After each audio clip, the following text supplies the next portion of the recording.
afternoon.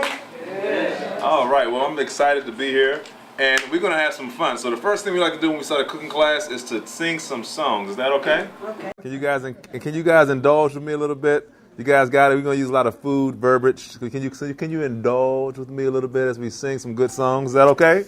So on your cooking class sheet that you got on your handout, you actually have a song on the back of the second page. On the back of back of the first page, I'm sorry. Back of the first page. And we're going to read this song. Does anybody come to the cooking class on Thursday we had? So some of y'all were there on Thursday. So I got some. Okay, you guys should be masters after this. You got the recipe twice. We're going to do the same exact class, a few little extra details we're going to give. But we're going to have some even more fun today. So the song goes like this. It says, fruits and grains and vegetables, nuts and seeds is all I. It tastes what? So good to me. Let's not live to eat, but let's do what? Eat to live. All right, you guys got that? All right, it goes. Fruits and grains and vegetables, nuts and seeds is all I need. It tastes so good to me. Let's not live to eat, but let's eat to live. You guys got it? All right, let's try it one more time. All right. Fruits and grains and vegetables, nuts and seeds is all I need. It tastes so good to me. Let's not live to eat, but let's eat to live. Well, hey, friends, my name is Chef Chew, and as I always say, gonna give you something to chew on. You guys got that? All right, so we're going to have some fun. So when I say, as I always say, going to give you something to chew on. Oh, you guys are good. All right. Who needs Food Network when we got the Stone Tower Church? Amen? Come on now. Didn't know you could have so much fun at church. So we're going to be cooking some good food today. I'm going to be teaching you guys right before Thanksgiving how to make a delicious 3-cheese mac and cheese without the cheese. Come on now. 3-cheese mac and cheese without the cheese. Come on now. Does that sound good? Now, you guys are probably wondering, how in the world is he going to make a 3-cheese, not 1 cheese, not 2 cheese, but how many? 3 cheese, mac and cheese without the cheese. And it's going to taste better than the mac and cheese. Now, I'm setting myself up for a high standard right there now. Come on now. I said it's going to taste better than the mac and cheese. Come on now. I'm excited now. I'm getting you guys excited. So we're going to make some 3-cheese mac and cheese. I'm going to show you guys some secrets on how to make it creamy. We don't want that mac and cheese that this falls and it's watery and it's kind of soupy. We want that creamy casserole type mac and cheese. Amen? Y'all know about that kind of mac and cheese? That's kind of mac and cheese we're talking about. That's going to be creamy on the inside. It's not going to be too fatty. It's going to have actually no cholesterol. It's going to be very healthy, very delicious. So it's going to be a mac and cheese that you can indulge in. Amen? Now, come on. I'm excited now. We can indulge in this mac and cheese, okay? We're also going to be making some delicious, I call it my soul food greens. Soul food greens. Now, I don't know about you guys. I love some greens. Anybody out here know about greens? Come on now. So I'm going to do something a little different. We're not going to be using collard greens. We're not going to be using mustard greens. We're going to be using some other different types of greens. And you're going to see how to make it really delicious. I mean, it's mouth-watering. I mean, savory, all the flavors. So we're going to be talking about that. We're going to make a quick kale salad as well. And we're going to have a lot of fun. So we're going to go ahead and get started. Just going ahead and talking about a little bit about, why I do what I do. Many people ask me and say, what's the purpose behind eating this way and cooking this way? And for me, the first thing I think about is that eating is a very intimate experience. Anybody agree with that? Very intimate. So intimate that, again, when we think about even our cultures and who we are, food is something that actually makes up our identity, our culture. Would anybody agree? Some of our greatest memories goes to when we had those family, our Thanksgiving dinners and our Christmas dinners and, those cookouts. We identify our culture and our who we are with the foods that we eat. Does that make sense? Anybody ever been to Epcot Center? Or I guess Disneyland over here. I'm sorry, from the East Coast. All right. So I don't know if they have they have Epcot Center in Disneyland or something like that out here? No. Yeah, I got it on warm. So I kind of want it hot. So when I sizzle that good stuff, does it smell like it's burning? Okay. I don't want to burn nothing down now. All right, let me turn on the vent. I don't want to burn nothing down. All right, it doesn't work. Okay. We'll be okay. I turn it on low. I just turn it off. So, again, when you think about Epcot Center, I had a first time with Epcot Center this summer. My wife and I, we left the kids at home, which was a blessing. Amen. All right. This me and my wife, we had a date at the Epcot Center. I asked the lady, when you get to like Florida or you go to Disneyland, these big old places, the first thing you do when you get to the hotel, they got the travel agency there, and what do they want to do? Save some tickets, right? And I said, what's the most romantic place that I can go in Disney World? And where do you think I went? I went to Epcot Center, right? Not Universal Studios, not all the other big old rides and stuff. I wanted to go to a place that was most romantic. And what was so exciting about Epcot Center, because you're traveling the what? The world, right? And you get to go to different countries, but the feature of every country is their what? Is the food, right? Every country, you go to Russia, they got their food. You go to Canada, they have their food. You go to Mexico, they have their food. Every place has a different type of food that represents who they are. And so for Americans, food is super, super important. Food companies make a lot of money off of guess who? Of us. And they've learned the type of ingredients that make us keep coming back over and over and over again. They like things that are addictive. You know that, right? Things that are addictive, the sugars and the oils and the fats. They want to give as much of that as possible to us because we know we're going to keep coming what? Back. Remember Lay's potato chips? What did they say? I bet you can't eat just. So you eat the whole and then maybe another bag, right? Because they know when they give us that combination of those fats and those oils and that salt and that crunch, and they got some other ingredients, you don't know what in the world it is. That's also messing with your brain, and those excitotoxins and all those ingredients they put inside those foods. We keep coming back for more. And the thing is that that's causing a crisis, a devastation in this country. Most of us have lost someone close to us in the last 5 or 10 years due to a health or lifestyle illness. Anybody want to agree with me on that?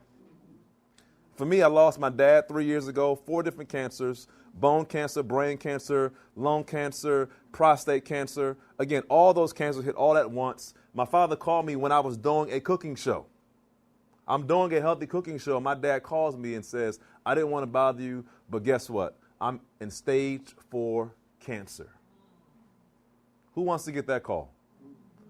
He's in stage 4 cancer. He just found out his life is literally, in shambles and so forth. But he's telling me and saying, look, man, this is it.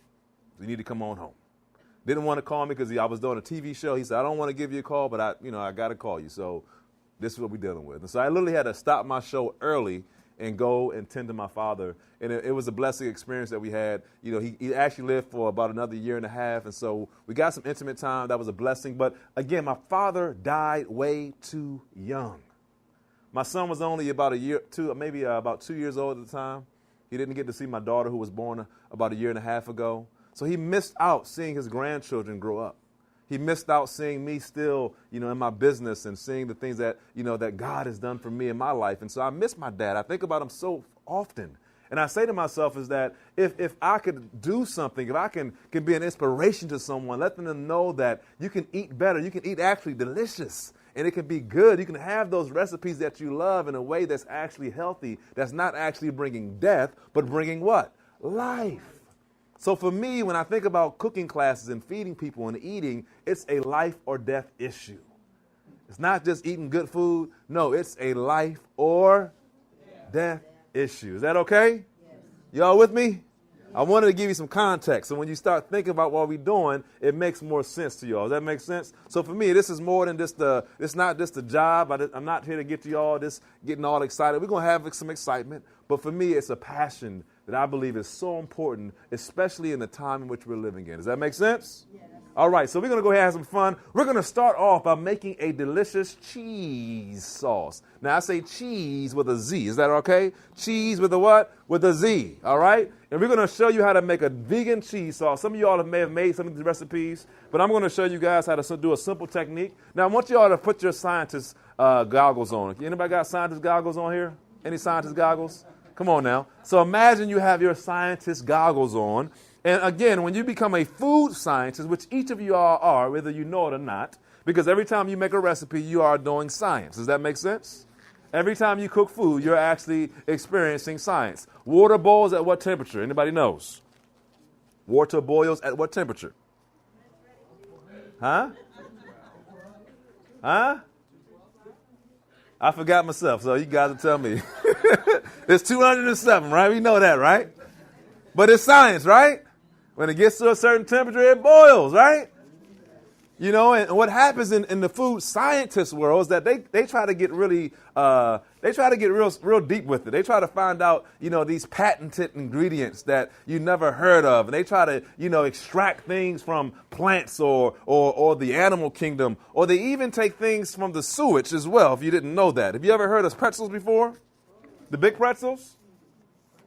I hope I don't scare nobody. Anybody like pretzels out there, the big pretzels? All right, so if you ever think about big pretzels, right, you know those big white crystals? What does it taste like? Do you know that's not technically salt? I'm not saying every single pretzel is like this, but many pretzels use an ingredient called urea. Hope I didn't scare anybody. Because you understand, like, you know, when it's sodium, a lot of salt, if that makes sense, nitrogen, that makes sense? So they use those ingredients, and they found ways to take things that we typically just think is just kind of being wasted, but they find creative ways to use those to be able to give back to the consumer. Does that make sense? So just know that, again, you need to know what you're eating, because a lot of things that we're eating, we don't know what in the world we're eating. So the question I want to ask you guys is, how does cheese become yellow?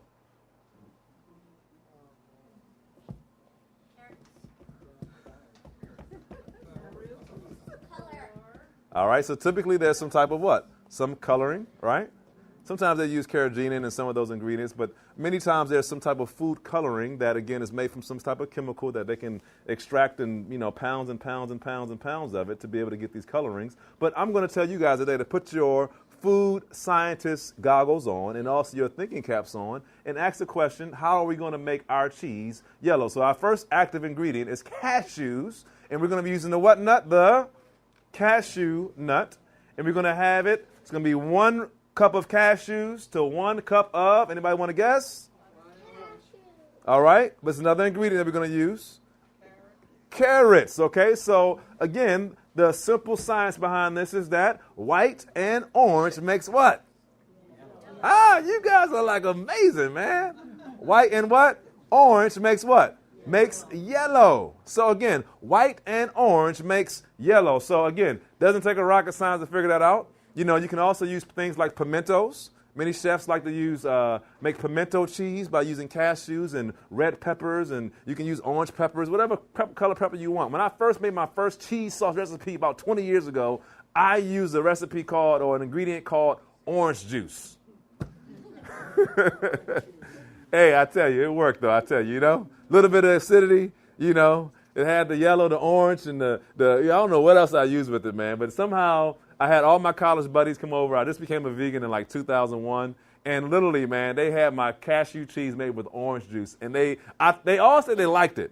They don't know if it was true or not, but they ate it, right?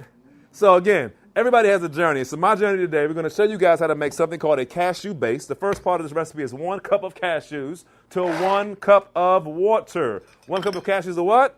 1 cup of water. And this is what I call my cashew base. This is a very important step here because this cashew base can be used in many different recipes. What I like to do when I teach cooking classes is give you many different principles that you can build on, things you can take home and do other recipes. So cashews, again, is a very fatty nut. But the great thing is when you blend it with water, 1 cup to 1 cup, it's going to give you a base that can be used in many different directions. So, for example, once I make this base, you're going to see how it looks. I can use that base for making gravies. I can use that base for making salad dressings. I can also use that base and putting inside of different baking items as like a mock butter, if that makes sense. And so, again, this cashew base, the reason why it can be used because I'm actually using the fat from the nut, and I'm using that to a fatty ingredient to kind of give me that texture that you find in cheese, if that makes sense. So this is not going to make a melting cheese that you might find like in it's not going to make a grilled cheese sandwich. It's more like a Velveeta style cheese, if that makes sense. It's more like a nacho cheese. Does that make sense? All right? So again, always ask that question, why? Why am I using this ingredient? And so all I'm doing when I'm going plant-based, when we think about plant-based eating, we're replacing the things that we love with plant-based ingredients that can do it even better or just as good. Does that make sense? You guys got that? So we're replacing the things that we love with ingredients that can do it just as good or even what? Better. And the great thing is that it's always going to be better, especially if it doesn't have the harmful effects that the other ingredients are providing for us. Does that make sense? All right, let's do it. Going to put this on low. All right, so blend it for about a minute. You want to get it creamy, okay? Got to be creamy. Vitamix is a great blender. Blendtec is a great blender. They're expensive, but they do the job very well.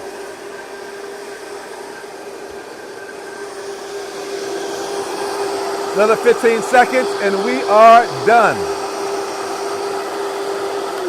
All right. There we go. So again, I make a lot of this in my, I have a vegan restaurant called The Veg Hub. We're in Oakland. Today I'm going to let you guys taste one of our signature products. I brought my Better Chew proteins today. And this is some of the best tasting plant protein you're ever going to taste in your life. And I have it right behind me. It looks like steak. It tastes like steak. But guess what? It ain't steak. And we're going to make some barbecue ribs. And you guys, when you try these barbecue ribs, you're going to say, oh, man, where have you been all my life? All right? But I take this cheese sauce. We actually take this beef that we actually make. So this is our actual Better Chew ribs. I'm going to take this in a little while. I'm going to saute this up. We actually shred it in the restaurant, and we make our own vegan Philly cheese steaks. And I make this cheese sauce as our active ingredient, or our main ingredient for our cheese steaks. So I'm giving you guys some secrets today. So I'd like to get some money from you guys if you guys go out here and use my recipes now. I always give my disclaimer. At least give me 1% of your gross, not your net, but your gross. Amen? Come on, I ask a little bit of money. You know what I'm saying? I can't get something. All right. But you know I do it for the love. I'm not doing it for the money. Amen? All right. So 1 cup of cashew base. Y'all see how creamy that is? Again, it can be used as a gravy. I can take this same recipe. I can actually use this as an emulsifier. So I can actually use a water and oil and make a salad dressing. But when I blend this ingredient with the water and the oil, the actual cashew base actually emulsifies the actual water and the oil, making an amazing salad dressing. Does that make sense? And you can take that and actually use other ingredients, so as far as garlic powder, onion powder, parsley, any kind of herb. You can add a little bit of your chicken-style seasoning flavors, nutritional yeast flakes, salt, whatever those things are, and make some amazing salad dressing with this base. So again, this ingredient is an amazing, what? Emulsifier. What does that mean? It takes ingredients like water and oil, and it helps to blend them together so they don't actually separate. Does that make sense? You guys with me? I'm giving you guys some secrets now. You guys looking at me like I'm like, ooh, I like this brother. He give me all his secrets. I like that. There you go. I don't mind. It was free to give it to me, so I want to free to give it to you. But do not ask me how I make my meat, so I'm not going to tell you. You know, my wife, when we was dating, it came to a point where things got really serious. And she was in my kitchen quite frequently. And I said to her, I said, listen, when you learn how to make my meats, you might as well know it's done. You got that? I don't got to say I'm going to marry you. When I show you how to do this, just know there's no turning back. So before I even asked her to marry me, which I did, I showed her how to make my special meats. And at that point, I knew that she was going to be my wife. You got that? So none of y'all, we ain't getting married, so I'm good, okay? So don't ask me how to make it, all right? You guys got that? All right, I'm messing with y'all. All right, 1 cup of carrots, all right? There we go. And we're going to do this. We're making, I like to say we're making some baby food. Most of y'all know how to make baby food, right? All right, so what I'm going to do is put this right to like halfway full. We're going to make a really simple, we're going to take cooked carrot. I already cooked my carrots. I boiled some carrots. You can't use raw carrots because it will not work. You have to cook the carrots. And after you cook the carrots, you're going to blend the carrots and make a baby food type texture. And again, I normally just fill the water halfway. You don't want it too liquidy because it's not going to be as creamy if you have too much water in your actual like your baby food or your carrot puree, if that makes sense. So I'm going to go ahead and blend this up. And I'm going to use I need 1 cup of carrot puree. Okay? All right, there we go. You don't have to clean the blender. I mean, you could, but it's not necessary. All right, so again, I'm going to do 1 cup. So the ratio, again, 1 cup of cashews to how much water? So as the ratio is 1 to, all right, so when you think about food, start looking at recipes more from a ratio perspective. It makes it easy for you to actually multiply the recipe if you got to make it for more people or less people. Does that make sense? So if you need to make it for 20 people, you can say 1 cup. So I need to use 4 cups of cashews to how much water? 4 cups of water, because the ratio is 1 to 1. Does that make sense? So you can multiply the recipes out by having a ratio from as you look at the recipe. So again, this recipe for the cheese is now 1 cup of carrot puree to 1 cup of cashew base. You guys got that? 1 cup of what? Carrot puree to 1 cup of cashew base. Okay, so I'm going to do that right here. So I got 1 cup of carrot base. All right. And now I need 1 cup of carrot puree. It's going to bring me to 2 cups. Boom, where you go? All right. So I got my 1 cup of carrot puree. Put this over here for now. And we're going to now take this. Going to rinse this out quickly. And we're going to take this and we're going to blend this. And we're going to make our amazing, delicious cheese sauce, made in minutes. Some of y'all asked me yesterday, how do you start a restaurant? You can make a restaurant just by having nacho cheese. Now, if you had nacho cheese, you can have a food truck. Amen. You can also have a food cart right here in Portland. You have some of the best nacho cheese, and get some of the meats that we make. Man, you be in business. I'm telling you what I know. All right, so we got our 2 cups. 1 cup of carrot puree to 1 cup of, help me out. 1 cup of what?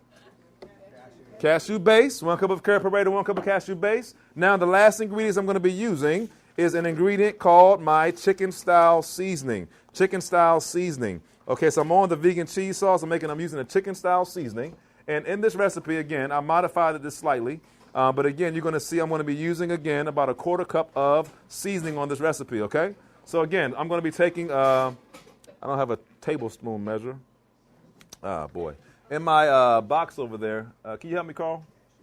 In my box over here, I got some cup measures. You don't mind getting that for me? In the box over there by the right there. There you go. We got some right there. Just give me the utensils over there. Okay, that's cool. I'm good actually, sir. We got it. We're good to go. All right, so I'm going to do a 1/4 cup in here. All right, so boom, 4 tablespoons make a 1/4 cup, 3, 4, okay? So I'm using a chicken style seasoning. I give you guys at the very bottom of the page where you can actually buy some of this chicken style seasoning. I make my own, but there's one. I think you guys have an Adventist book center here. Is that correct? Okay, or you can buy it online. It's called Bill's Best. Okay, you can use this to make a very quick, delicious cheese sauce. The active ingredient in the seasoning is called nutritional yeast flakes. What is it called? Nutritional yeast flakes, okay? So again, this is the active ingredient. And so if you don't have this ingredient, use the same base. So for about every 1/4 cup of nutritional yeast flakes, you're going to use about a 1/2 teaspoon of salt. Does that make sense? So you can use the same exact ratio if you don't have the cheese sauce. If you don't have the seasoning blend, about a 1/4 cup of the seasoning or the nutritional yeast flakes to about a 1/2 teaspoon of salt. You guys got that? And you can just salt it to taste. But the seasoning blend makes it really easy to make this recipe. So next thing I'm going to do, I'm going to go ahead and blend this up. Now, optional, you can add a little bit of oil to this. It gives you a little bit more velocity. You don't really need it. I normally don't use it. But if you want a little bit more extra kind of kick, a little bit more velocity, meaning it makes it a little bit more smooth, you can actually add a little bit of oil to this. You can also use different oils that gives you different flavors. If you know that different oils have different flavors, if that makes sense, you can use that as well if you want to get a different kind of spin to the recipe. Also, if you want to add some cayenne pepper to this, if you want to add some different vegetables to this, again, you can use pimentos. You can add other elements to this to kind of give a really kind of unique kind of cheese recipe, if that makes sense. You guys got that? All right, I'm going to blend it up. So white and orange makes what color? Yellow. All right, let's see yellow happen. All right. Wow, it's turning yellow.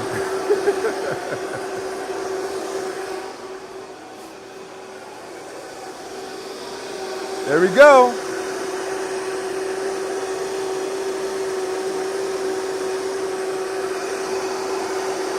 All right, we're almost done. All right. And I'll probably clean up the sides, get the rest of that in there. But for sake of time, I want you all to see that. You all see my yellow cheese, okay? Now, again, if I heat this up, so what I do, I use this. This is a very multi-purpose cheese.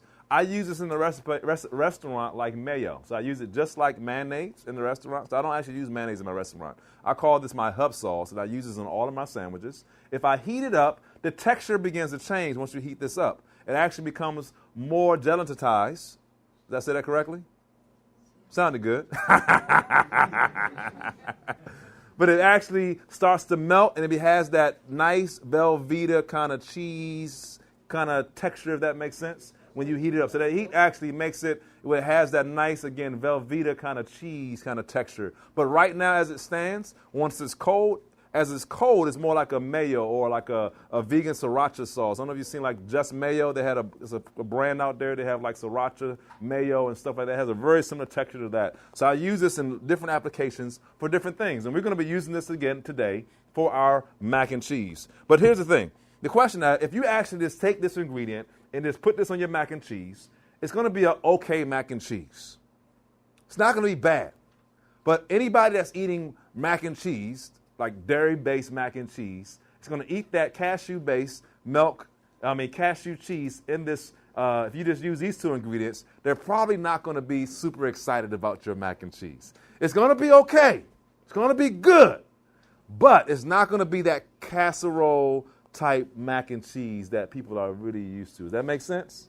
So we want to get to that level. So the question becomes, how do we get to that level? So here's the secret ingredient. And I really should charge you guys for this one, man, because this is my mama's recipe right here, man. You know, mama, then I don't know if she gave me permission to be telling y'all this. But again, it's life or death, right?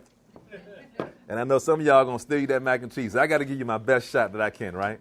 So that you can actually make a delicious mac and cheese. So what I'm going to, guys, show you how to do is make a secret ingredient to make this mac and cheese, like a creamy casserole mac and cheese. We're going to be making a delicious cream of mushroom kind of gravy, if that makes sense. A cream of what? Mushroom gravy. So I'm going to go ahead and start off by cutting up some mushrooms. I like Cutco knives. Anybody know about Cutco knives? All right, so don't cut your finger off with Cutco knives. They're really sharp. All right, so I'm going to go ahead and mince up some mushrooms, okay? And what I'm going to do, we're going to make a gravy. I'm going to teach you guys another ratio on how to make a gravy that's perfect every time. Perfect every time. And the ratio for this gravy is going to be 1/3 cup of flour to 2 cups of water. What did I say? 1/3 cup of flour to what? 2 cups of water. All right? You never have lumpy gravy again. You guys got that? Never have what? Lumpy gravy again. So again, the ratio is 1 to 6. What is that ratio? 1 to 6. 1/3 cup to 2 cups of water. 1 cup of flour to how much water?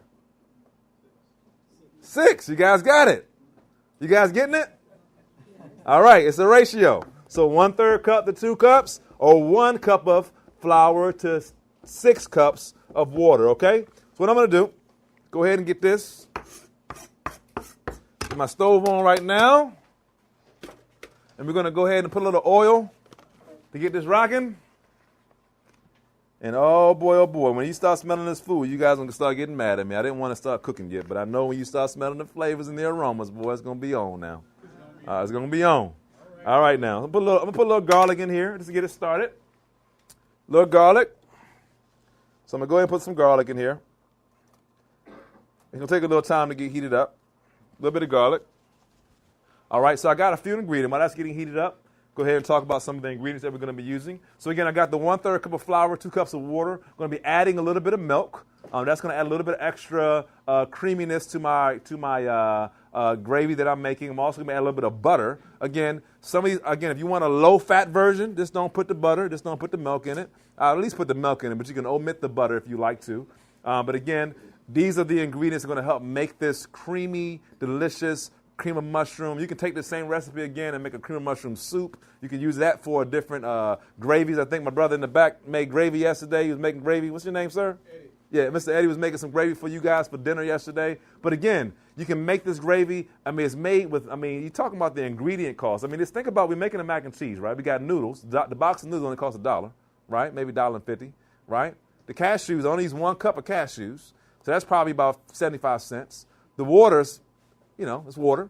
The carrots, only a cup of carrots, that's like 15 cents, 10 cents, right? And the mushrooms, I'm using about a half a container of mushrooms, which is about $2. The flour is probably about 15 cents or 10 cents, right? The butter, I'm only going to use like a little tablespoon of butter, so that's not a lot. You know, the cheese, I'm going to be using some more cheeses here in a second. I'll tell you about that in a little bit. And we got some milk. But the point is, I can make a whole casserole dish of mac and cheese for less than $6 or $7. This is going to give me a good almost 12 servings, 12 to 15 servings. For how much money? So people always say to me, oh, Chef Chew, you know, eating vegan, it costs too much money. Well, if you go buy it, yeah, you better believe I'm going to charge you about $6, $7 for my mac and cheese at the restaurant, right?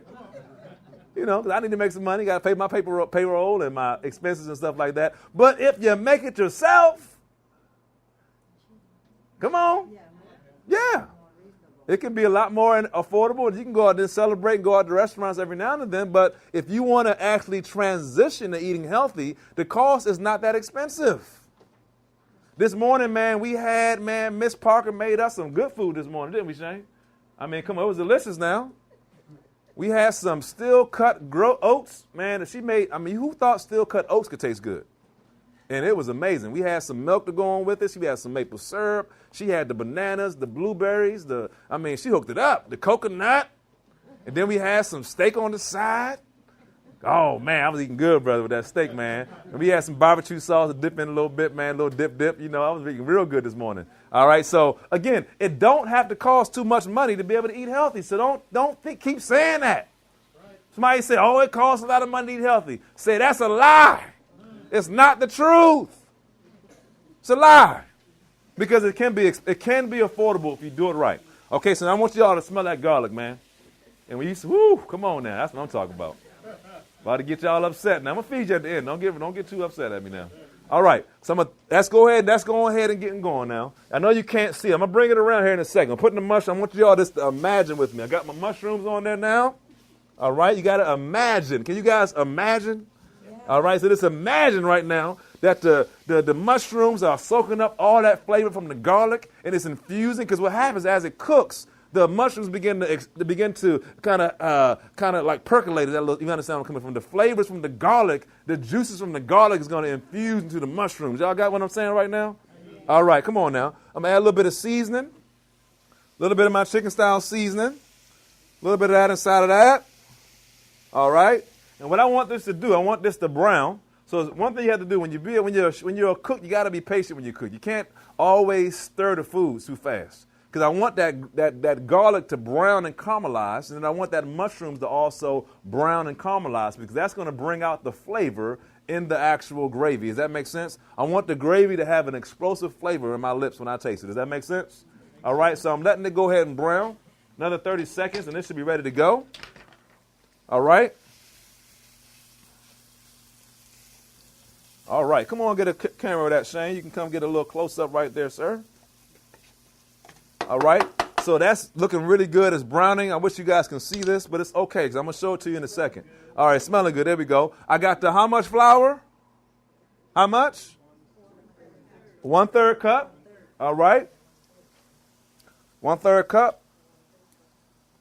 So I'm going to go ahead quickly. I'm going to give you guys a quick look at this so you guys can see this, okay? You guys can see that right there? Oh, yeah. Okay. You guys see that right there? So it's all sizzling still? Okay. You kind of can see it like that. Can you guys see that? Okay, so I got the flour on top. All right, so next thing I'm going to do, I'm going to let my flour just brown just a little bit. Want it to brown. Okay, so then I'm going to actually add the 2 cups of water, and that's going to just suck up all that delicious, all that flavor is going to come into that water, and that liquid is going to be really amazing. So go ahead and rinse out my cup measure here. So I'm letting it brown. I'm not messing with it. I'm not turning it. Very important. All right. So next thing I'm going to do, need 2 cups, a little bit more. All right. So next thing I'm going to do right here is add this right into it. Perfect.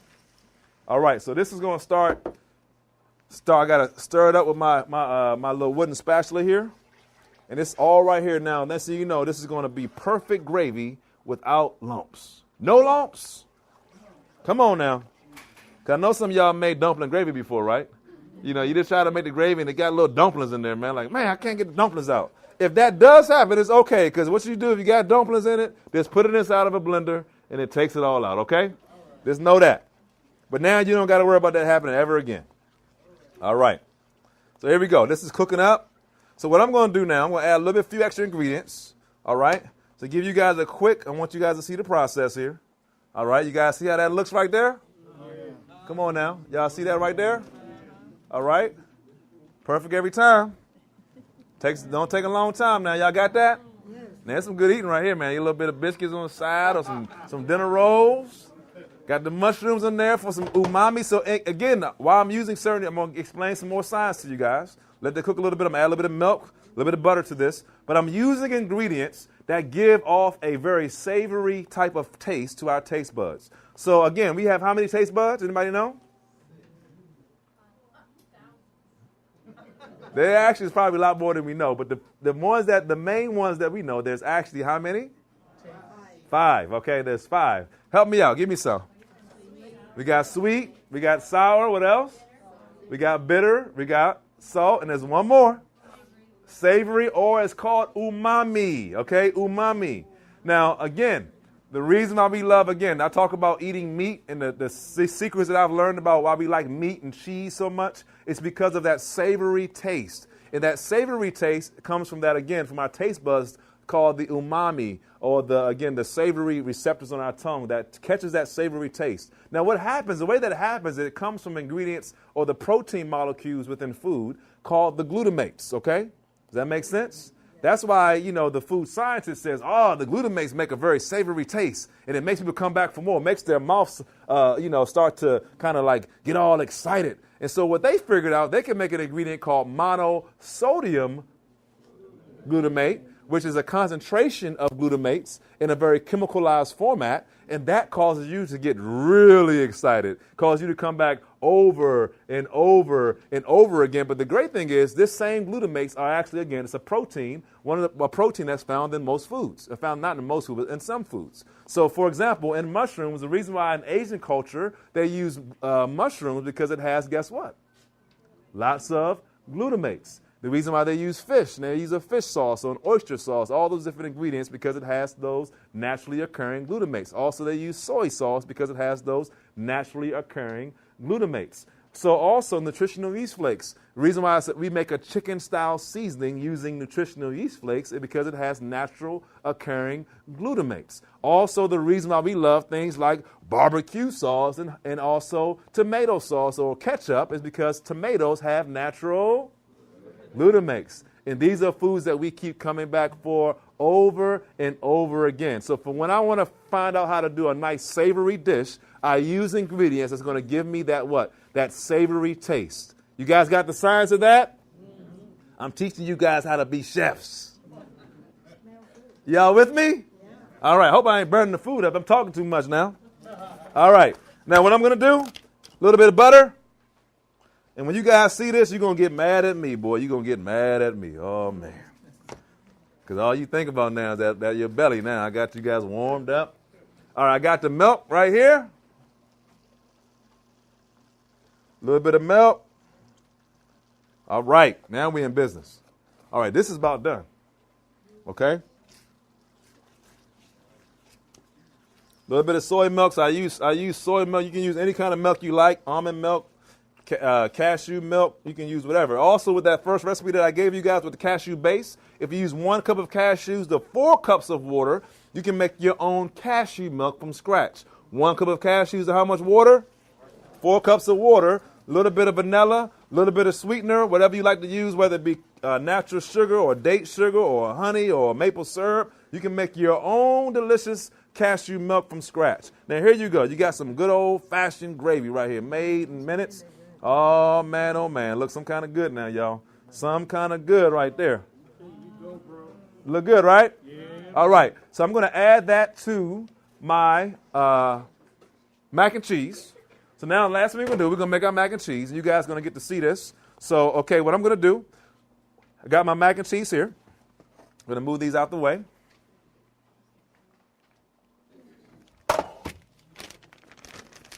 All right. So here I got my pan of mac and cheese, pan of mac and noodles. And what I'm going to do first step first is I'm going to actually heat the noodle. I'm going to actually season the noodles.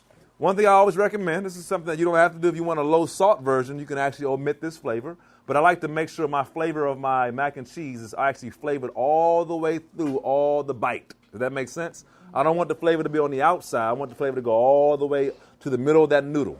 So every bite has flavor, if that makes sense. So what I like to do, I'm going to put some of my seasoning right on my noodles.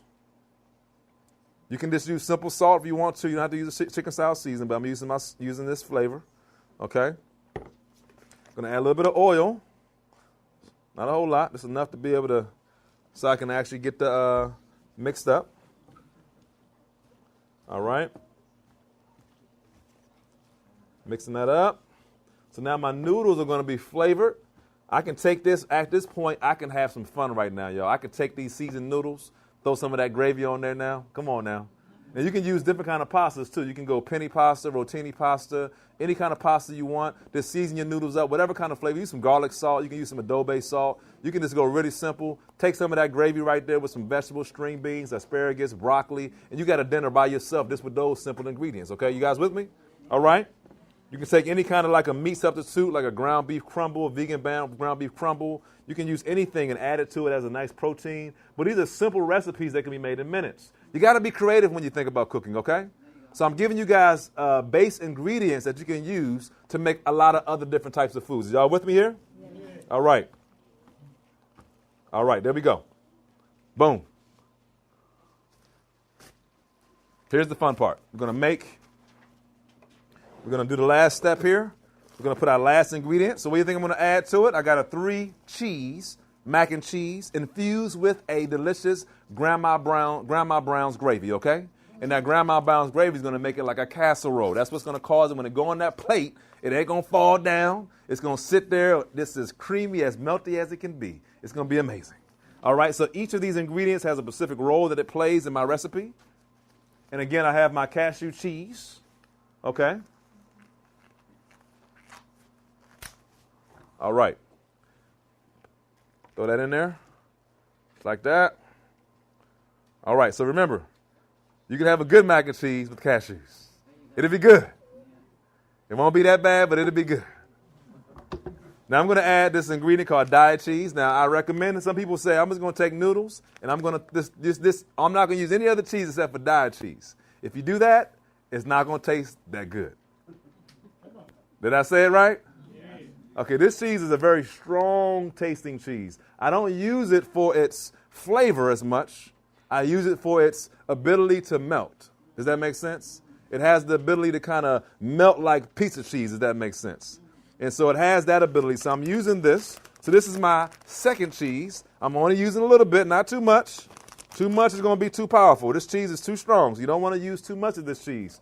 Again, I don't like this cheese by itself. For me, it has a strong flavor that I don't like. But if you use it in a smaller quantity in connection with the other cheeses and also the other ingredients, it tones it down, and I'm using it for its ability to melt. You all with me right now? Yes. All right. Here's my third cheese. Come on now, y'all. Y'all getting excited right now? So again, these 2 ingredients, my cashew cheese with my mozzarella cheese, it would taste even better. But it's still not as good as I know it can be. You guys got me right now? Come on now. Now I got some cheddar cheese, all right? And when I put the cheddar cheese inside of here, it's going to taste great. Oh, it's going to taste really good. But the thing is, the texture still isn't going to be perfect yet. It's still going to taste, the taste is going to be, popping out of your mouth. But I want something a little bit more like Mama made it, if that makes sense. Come on now, talk to me, y'all. I wanted how Mama made it when I was growing up. And she would get all excited and she would say, baby, I'm making you some mac and cheese. I wanted that kind of mac and cheese. As I became a vegan, I couldn't get the mac and cheese for a while because I didn't know how to make these recipes. But Mama said, it's going to be okay. If you still want to eat it, I still make it for you. But I said, Mama, I'm going to be a vegan right now. I'm going to try to do something a little bit different because we dying way too young. And I said, Lord, can you show me how to make it healthy? Can you show me how to make it taste good? And the Lord began to teach me how to make it taste really good. So he said, guess what? Add the cashew cheese to it. Come on now, y'all. Get excited with me. Go ahead and add the mozzarella cheese to it. Come on now. Then he said, go ahead and add the cheddar cheese. But then he said, oh, man, don't stop there. You need one more ingredient. Ask your mama how to make that grandma's gravy. And when you add it to the mac and cheese, boy, it's going to taste just like how Mama made it. And it's going to taste real good. Come on now, y'all. Y'all getting excited with me now? Come on now. Oh, boy, oh, boy, oh, boy. Come on now. When I added that last ingredient to Mama's mac and cheese, man, like the flavor just exploded. Now that's what you call mac and cheese. You guys got that? There you go. All right. So you mix it all together.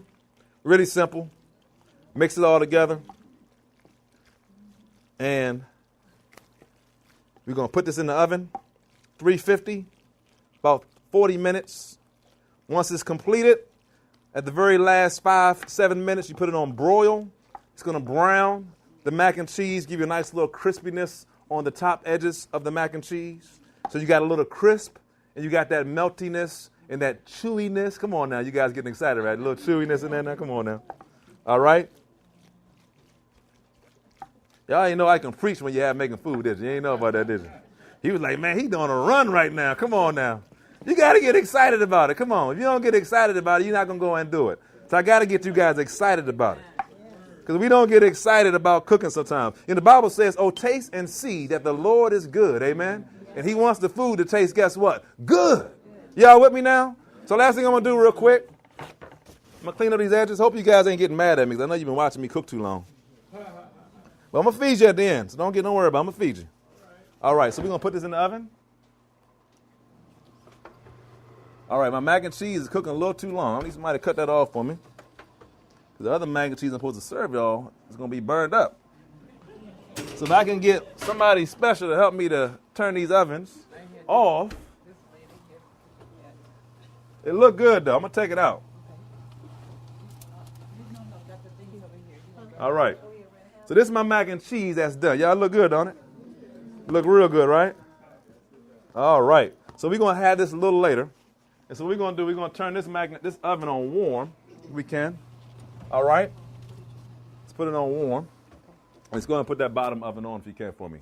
Any questions on how we made that mac and cheese? Anybody got any questions? I'm about to make the next recipe, about to keep it moving. Yes? Did you put like your homemade sour cream in there? Yeah, you can add, that's just another type of fat. So you can put sour cream if you wanted to into it. So I use the butter like in the gravy. You can actually add any kind of fat that you like. That's natural. Obviously plant-based. Yeah. And it can still be vegan. Yeah, you can definitely do any of that. Yes, ma'am. Any other questions? Yes? You were talking about yeast? Yes. Yeast together with the seasoning? You just yeast alone or together with the chicken seasoning? No, so the yeast, the nutritional yeast is the base ingredient for the nutritional yeast, for the chicken style seasoning. So if you ever have a chicken style seasoning from the store, the main ingredient is nutritional yeast flakes. So you just use the chicken style seasoning, by itself. Yeah. The bottom one could be on 350. 350. Yes, ma'am. All right, so I'm going to go ahead and just clean up a second really quickly. And we're going to go ahead and make our next recipe. We're going to make our delicious soul food greens. Really easy to do. Okay? All right. Now, can I get a helper? Somebody help me out real quick. All right. Can you take that gravy out of that? And can you put that inside of a bowl for me or something? Need you guys to help me out. Can I get another helper just to rinse these two dishes off for me right here? Can I get somebody else to help me on this? All right. And what we're going to do, there you go. We're going to make our next recipe. Mama always told me to keep the kitchen clean while you cook. Is that okay? Yes. All right. Keep the kitchen clean as a cook. All right. Yes, question, yes.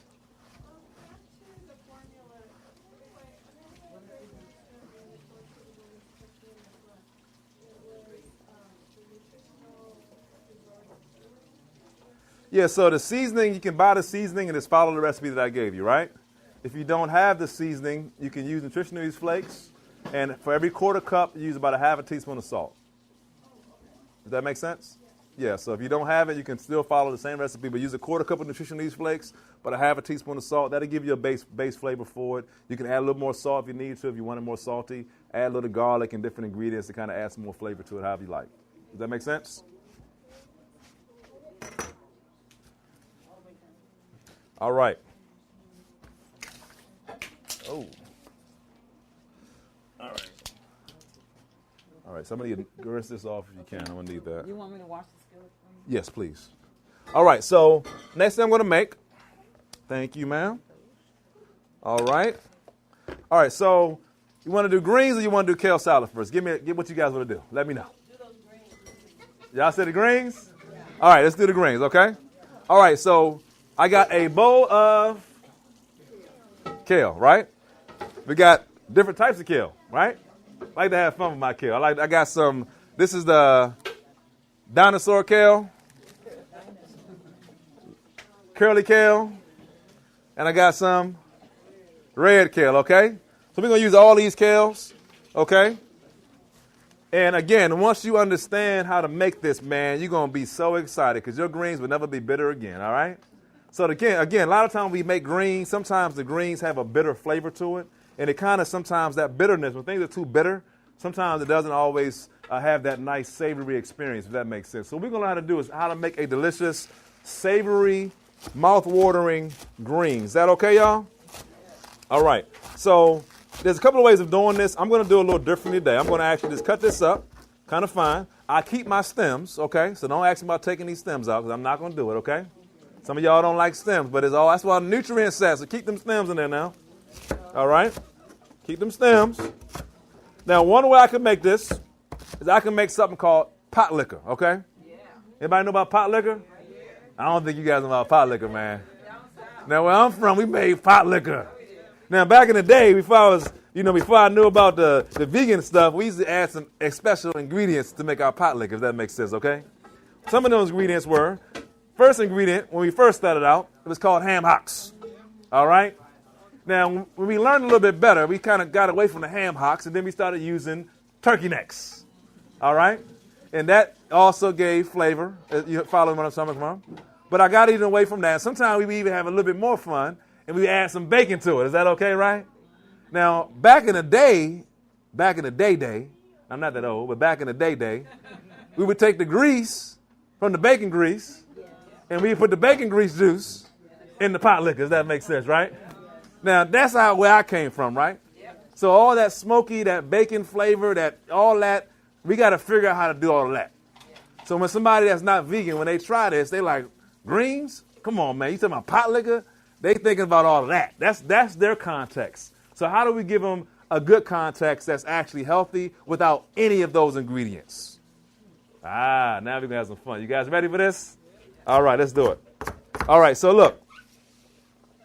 Here we go. So what I'm going to do, I'm going to actually use an ingredient first to cut the bitterness of the kale. It would also work with collard greens. It would also work with mustard greens. I'm going to cut the bitterness. And I'm going to use an ingredient called Mr. Cabbage Head, okay?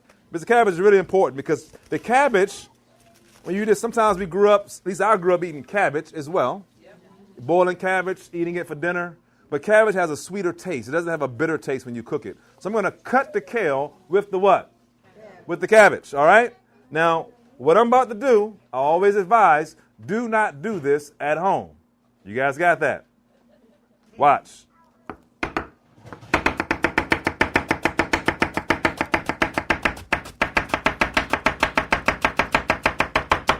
All right.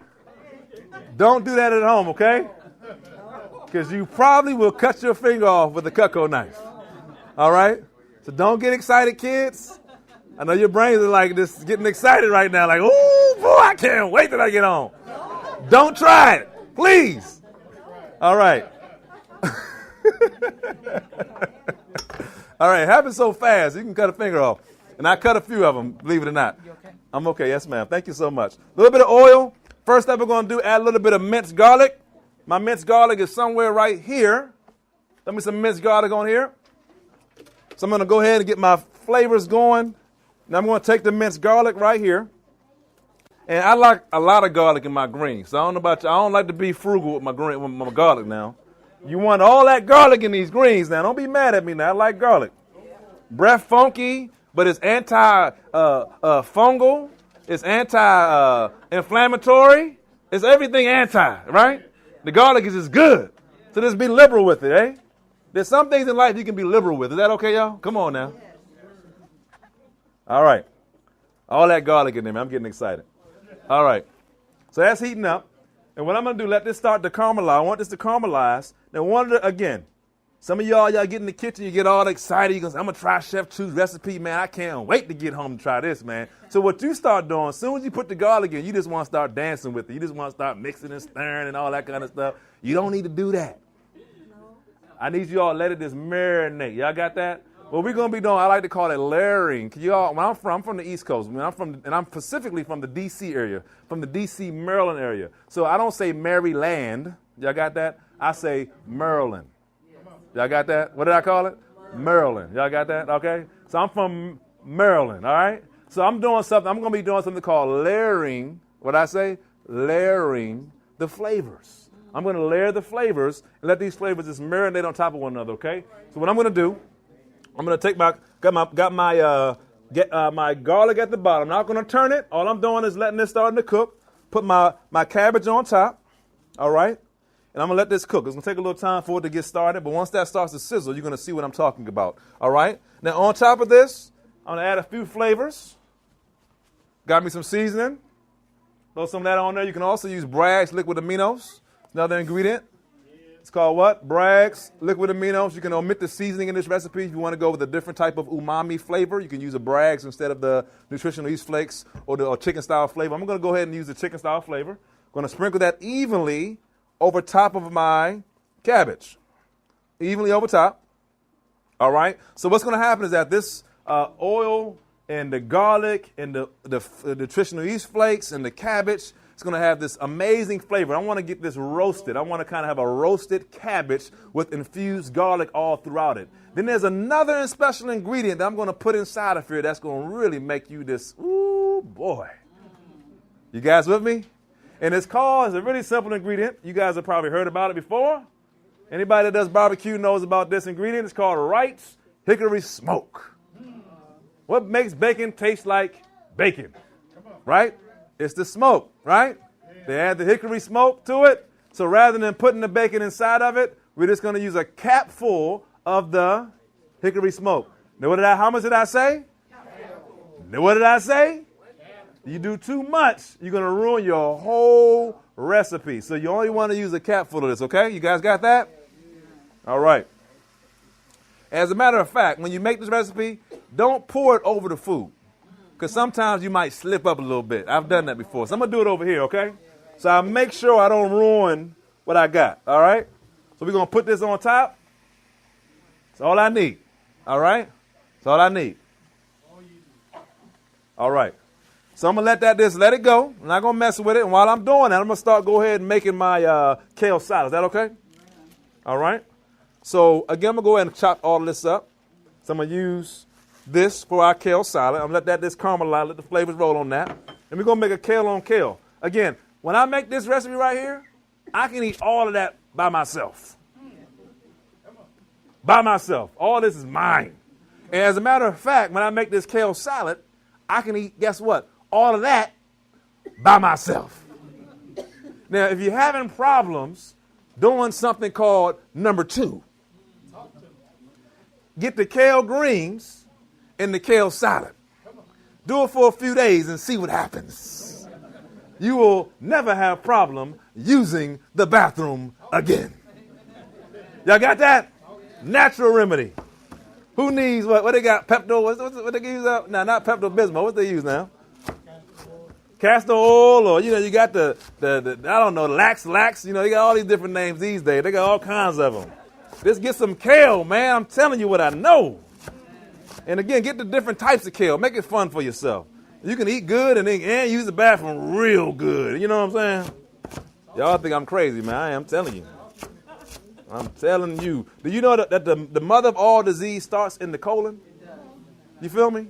So you add this greens into your lifestyle, into your diet on a regular basis. Throw some spinach up in there. Throw some other dark green leafy vegetables inside of there. You talking about cleansing the blood? Because again, where the blood is what makes everything work. You feel what I'm coming from? You start getting that blood cleansed. Now you can start creating healthy cells. Healthy cells start creating healthy tissues, and tissues make organs, and organs make organ systems, and the whole body becomes healthy and revitalized and restored. We're talking about, so that's what I'm talking about now. Come on now. I'm going to feed you good now. Don't worry about y'all. Don't get too impatient with me. I know y'all looking at me now. We're almost done. Almost done. All right. Here we go. I'm going to take some of this. Throw me some kale up inside of here. All right. Now I'm good. This is good. This is really good. Now what I'm going to do, I'm going to start. Now I'm fine. It's been about 10 minutes. I haven't even messed with it yet, y'all. Y'all got that, right? I'm going to go ahead and do a little stir. Don't try this at home, please. Y'all going to get all excited. Going to be thinking you some chefs, and you're going to burn your foot off now. Don't try that at home. All right. What I'm going to do, I'm going to rinse this out real quick, and we're going to make our own salad dressing. Now, again, I'm going to teach you guys about how you can literally save some money on salad dressing. We're going to make a salad dressing at home. Now, if I go on you all's refrigerator, you guys got some salad dressings in there. I'm going to pull them out for case of example. Somebody can go in that big refrigerator to the left and pull out those salad dressings at the bottom for me, please. Somebody help me out. Help me out, please.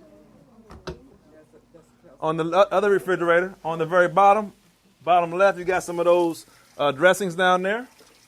I think most of those are the vegan dressings. The vegan dressings, the follow your heart. Give me the follow your heart kind. The follow your heart. Give me that one right there. Okay. All right. Anybody know how much follow your heart dressing costs? All right. Most stores, again, you're going to be anywhere between $5 to $7 in most stores. You might find a little less if it's on sale. Okay? Now, here's the thing. I'm not saying don't buy this because it's definitely a lot better than a regular dressing because it doesn't have the dairy in it. But I'm going to show you how to make, literally, I can make this same amount of dressing for less than 50 cents. You guys got that? Make it from scratch yourself. Here's a recipe how you do it.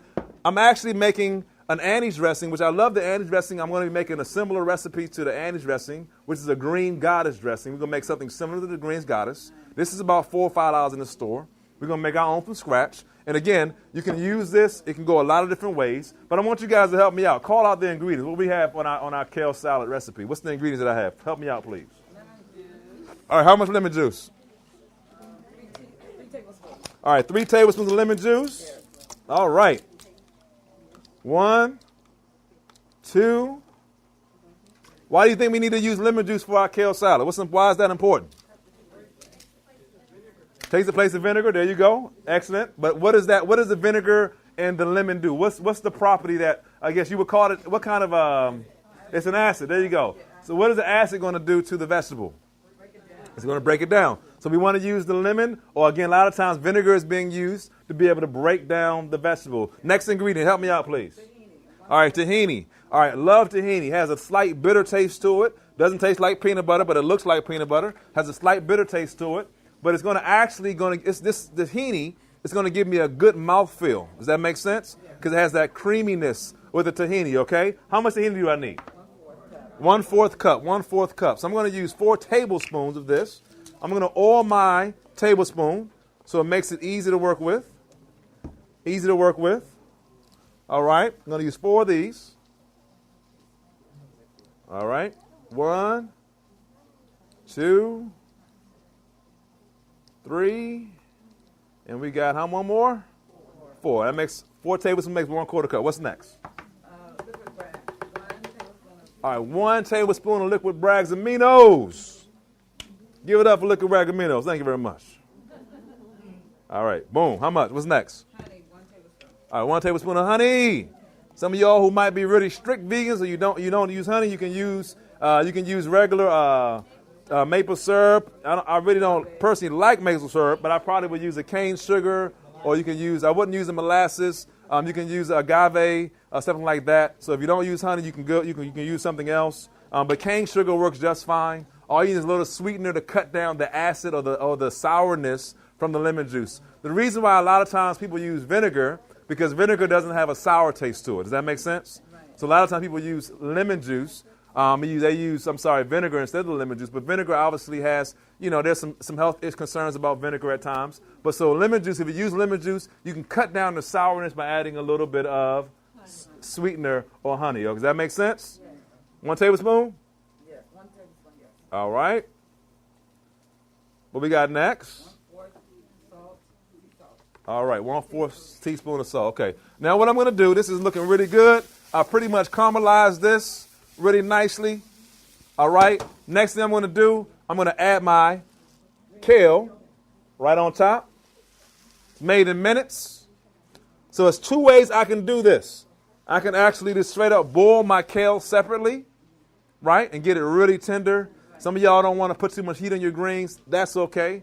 If I'm making it for my family, the first step I probably would do is boil it because I want a little bit more tender, what they're familiar with. At the same time, you can saute this, how I'm doing it right now. It's going to be a little bit more chewier than a boiled kale, but it's still really delicious. You guys with me? Yeah.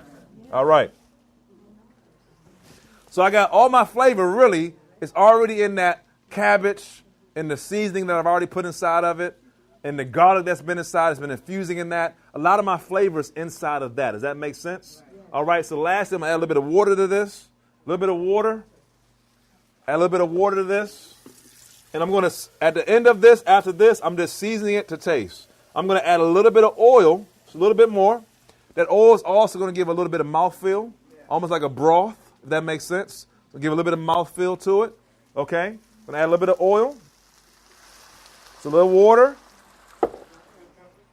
Say it again. You got, now not inside the greens. That's going to be inside the kale salad. All right? A little bit of oil. This is optional. I like a little bit of oil for mouthfeel. And actually, the oil also kind of enhances the flavor of it as well. All right? So I'm going to do a little oil. Not too much. All right? A little oil there.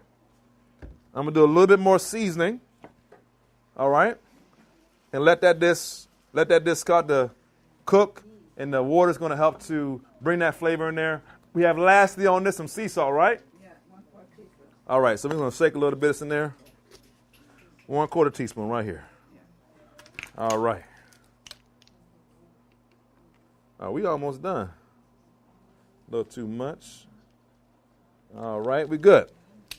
Is that everything? Cayenne pepper. Oh, cayenne pepper. All right.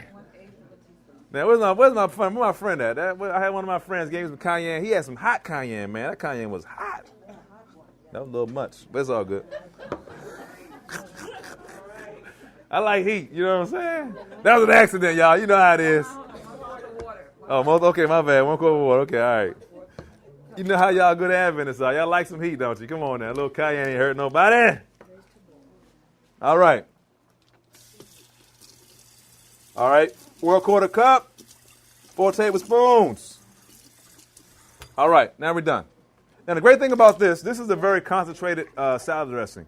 Believe it or not, this whole salad dressing can do this whole bowl, okay? Wow. All right? So you don't need as much dressing to do the same thing with that dressing. Does that make sense? It does. This goes a lot further than that. It's almost like half of this to that does the same amount. Does that make sense, okay? That's a good thing.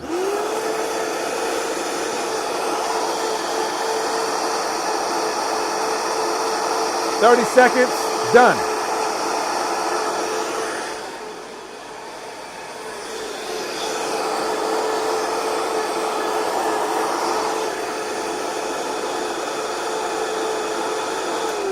All right, you guys excited?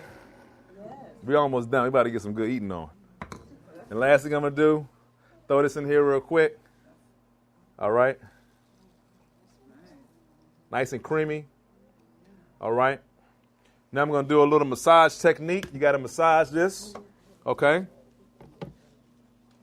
Got a lot going on up here. Gonna just move this out the way for myself. Made a mess, but it's all good. All right.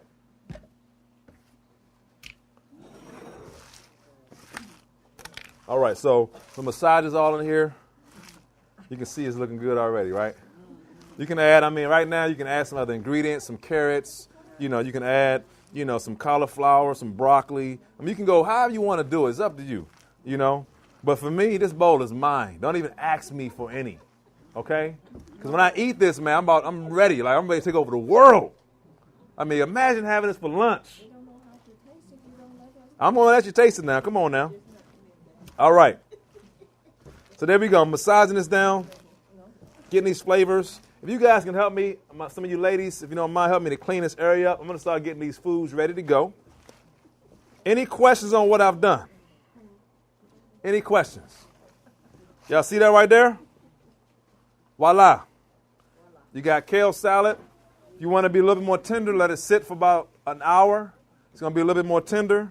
But you got kale salad, throw some carrots on top of that, whatever you want to add to it. Make a delicious kale salad, made in minutes. It's that simple. The great thing about some of the recipes that I showed you all today is that all the recipes you can make the dressing, you can freeze it. You can freeze it and make it a lot of it. Get some of the glass mason jars, they got the smaller ones. You can make a lot of this stuff. And the cheese sauce, guess what? You can freeze it. All right? And voila, you guys can clean this table for me if you don't mind as well. Right here. And now what's happening, though, check this out, y'all. So right here I got my greens. All right, let me go ahead and stir this up a little bit.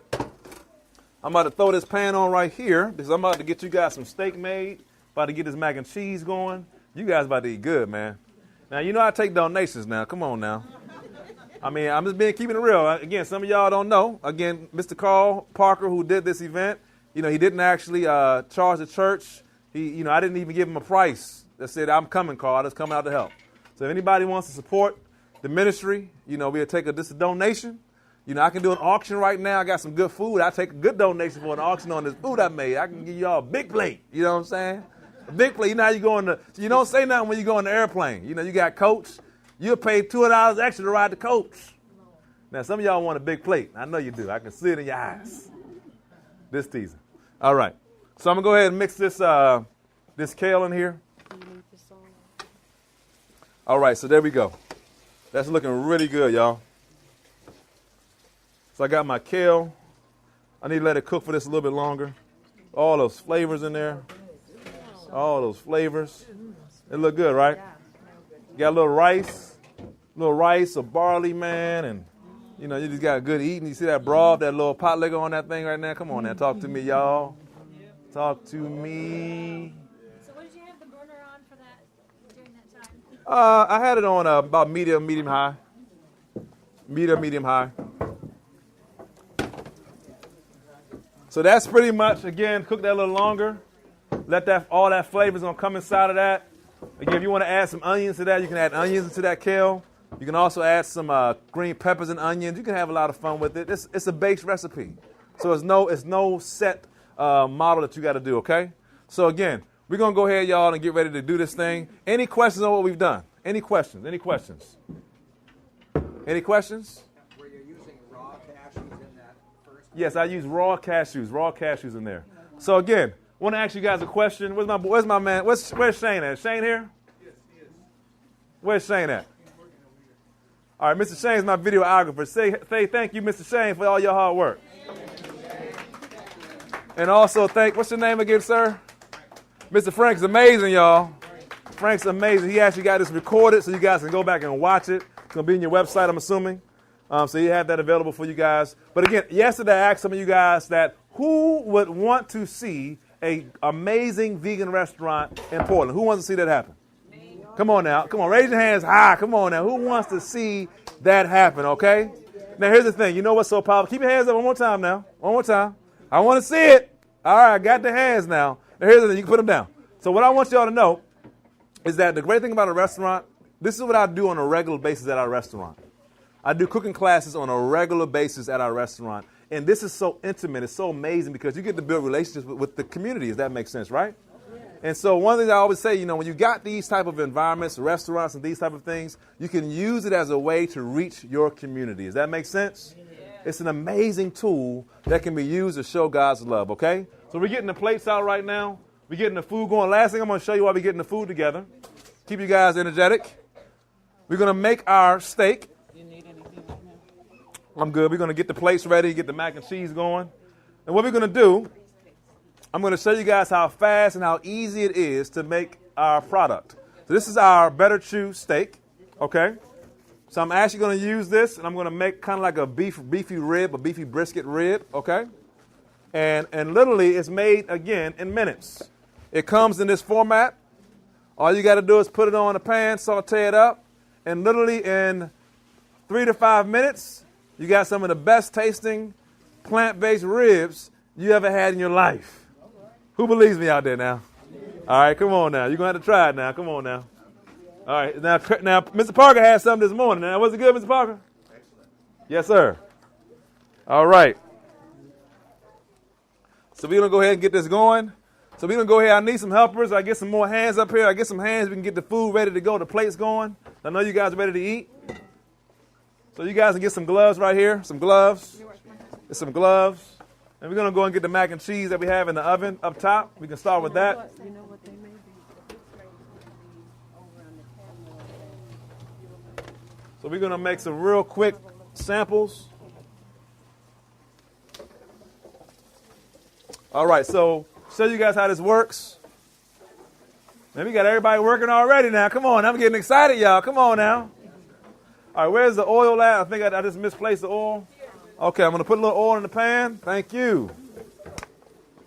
I'm going to saute this meat up.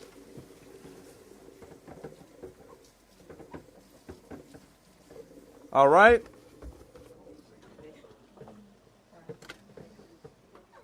All right, here we go. Really easy to do. So I'm going to need you guys to help with. We're going to get these plates. We got the mac and cheese. You start putting mac and cheese on the plate and the kale salad on the plates if you don't mind, please. Mac and cheese and kale salad, okay? And I got greens right here as well. All right, so I'm putting this right on the griddle. It's going to be made in minutes.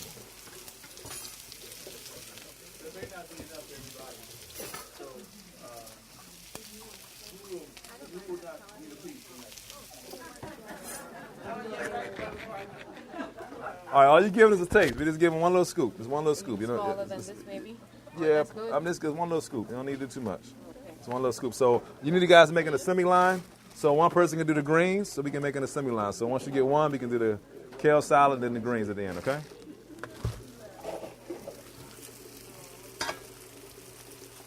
All right, so we can do greens over here. Somebody want to do the greens over here? So you can pass the plate along. Once you do the plate, just pass it to the next person, okay? So one person do the mac and cheese, and you pass it on. Then somebody can do. I need one more helper over here to help with the greens, please. We need a little bit of greens on that plate as well. And I'm going to come around and serve you guys with the ribs.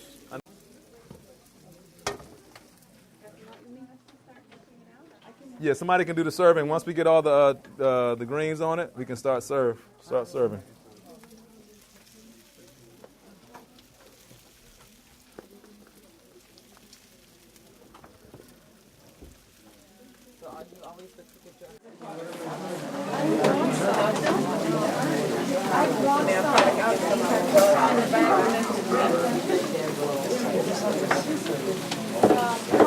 The boxes that you brought should have 6 box bags.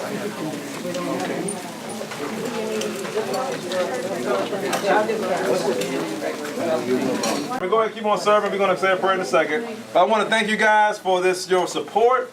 We are excited that we can serve this good food. We're going to go ahead and wrap it up with a song and a prayer. Is that okay? Amen. So I'd like to say fruits and grains and vegetables, nuts and seeds is all I need. It tastes so good to me. Let's not live to eat, but let's eat to live. Hey friends, my name is Chef Chew, and as I always say, gonna give you something to chew on. All right. right, let's go ahead and bow our heads. Brother Parker, say a prayer for us, Father, we please. thank you for this food, for this time together. Thank you for Chef Chu sharing his gift. And Lord, we pray that as we eat this food, that it will nourish and strengthen our bodies, that we might be able to give you the glory. In Amen. Jesus' name, amen. Amen. Ribs. Honey, you need some meat, bro. Huh? You need some meat. You already had meat, man. Come on, man. Is there anyone else who needs to be served? How many more? Anybody? Everybody's been served? I'm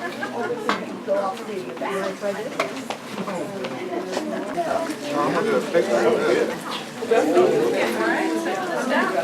That's